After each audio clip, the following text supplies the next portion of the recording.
کائنات کے ہر رنگ کے اندر انسانیت کا رنگ اور خودی کا نور اقبال کو دکھائی دیتا ہے کہ کانپتا ہے دل تیرا اندیشائے طوفان سے کیا، نا خدا تو، بحر تو، کشتی بھی تو، ساحل بھی تو، دیکھ آ کر کوچائے چاکے گرے باں میں کبھی، کیس تو، لیلا بھی تو، صحرا بھی تو، محمل بھی تو، وائے ناکامی کہ تو محتاج ساکی ہو گیا، میں بھی تو، مینا بھی تو، مستی بھی تو، حاصل بھی تو، آہ کس کی جستجو آوارہ رکھتی ہے تجھے، راہ تو، رہرو بھی تو، رہبر بھی تو، منزل بھی تو، بے خبر تو جوہر آئینہ ایام ہے، تو زمانے میں خدا کا آخری پیغام ہے۔ تو جب خودی سے آشنائی ہوتی ہے تو پھر کائنات کے سارے رنگ ایک وجود کے اندر دکھائی دیتے ہیں، اور وہ وجود انسان ہے، اور پھر وہ رازدان بن جاتا ہے، فطرت کے رازوں کا امین بن جاتا ہے، پھر وہ خودی کا ترجمان بن جاتا ہے، پھر وہ راز کن فقاں بن جاتا ہے۔ تو راز کن فقاں ہے، اپنی آنکھوں پر عیاں ہو جا، اپنے آپ کو دیکھنا انسان تو کہاں کھڑا ہے۔ وَفِي أَنفُسِكُمْ أَفَلَا تُبْصِرُونَ، ذرا من میں جھانک کر کے تو دیکھ، بلے شاہ اڑ دیاں پھڑنے جڑا اندر بیٹھا کدی پڑھیا ہی نہیں۔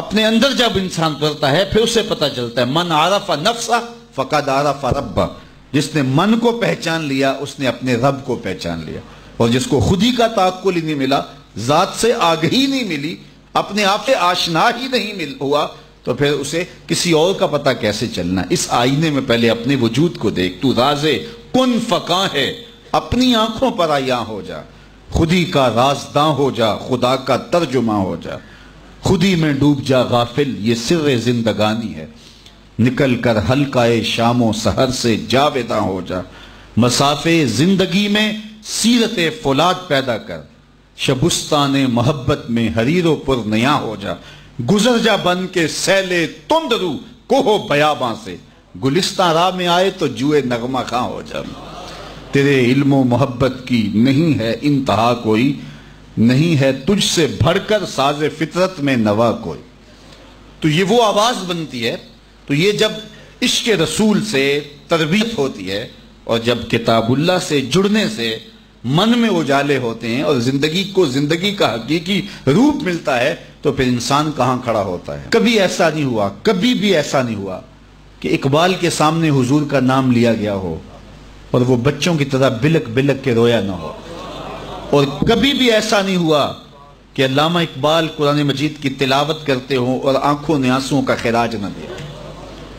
غنا سے پڑھتے تھے قرآن مجید، اور سحری کے وقت پڑھتے تھے، اور یہ خاص لمحے ہیں قرآن مجید کی تلاوت کے۔ جب آخری عمر آئی 1938 کے اندر، آپ کے گلے کا مسئلہ ہو گیا تھا، تو جو ہے وہ کلام مشکل ہو گیا تھا۔ آج کوئی بیمار ہو جائے نا تو حال پوچھنے کوئی آئے تو لوگ کہتے ہیں جناب بیمار ہو گئے، کیا حال ہے؟ تو وہ کہتا ہے جی بڑا برا حال ہے، مجھ سے چلا نہیں جاتا۔ کوئی کہتا ہے جو کھانے پینے کا شوقین ہو وہ کہتا ہے جی بیماری آ گئی، اب تو کوئی چیز کھا ہی نہیں سکتا، کیونکہ اس کی ترجیحات کھانے پینے کی ہوتی ہیں۔ وہ کہتا ہے میں کھا نہیں سکتا۔ کسی شوگر والے سے پوچھو، وہ کہتا ہے میٹھا نہیں کھا سکتا تو کیا زندگی باقی ہے؟ تو ہمارے مسئلے یہ ہیں، ہم کھا نہیں سکتے، ہم پی نہیں سکتے، ہم سیر نہیں کر سکتے۔ اقبال سے کسی نے آ کے حال پوچھا کہ تم بتاؤ کیا حال ہے؟ تو اقبال نے کہا لطف قرآن سحر باقی نمان۔ سب سے بڑی مصیبت یہ ہے کہ سحری کے وقت اٹھ کے قرآن پڑھنے کا جو لطف تھا وہ باقی نہیں رہا۔ کاش کہ قرآن کو اس انداز سے میں پڑھ سکتا۔ تو اقبال قرآن مجید کی تلاوت کو حفظ جاں بنائے ہوئے تھے۔ کہتے ہیں اب طبیعت ساتھ نہیں دے رہی، ورنہ میرا جی چاہتا ہے کہ امت کو سب سے بڑا تحفہ دے کے جاؤں، اور وہ کیا؟ قرآن مجید پہ کچھ نوٹ لکھ جاؤں، اور وہ سب سے بڑا کام ہوگا جو میں امت کو دے کے جاؤں گا۔ انہوں نے بال جبریل لکھی، انہوں نے زبور عجم لکھی، جاوید نامہ لکھا، اسرار و رموز لکھی، چہ باید کرد اقوام شرک، کیسی کیسی کتابیں لکھی جو عجوبہ روزگار سمجھی جاتی ہیں، لیکن اس کے باوجود کہا کہ اگر میں قرآن مجید پہ نوٹ لکھ کے جاتا تو یہ سب سے بڑا کام تھا جو میں قوم کو دے کے جاتا۔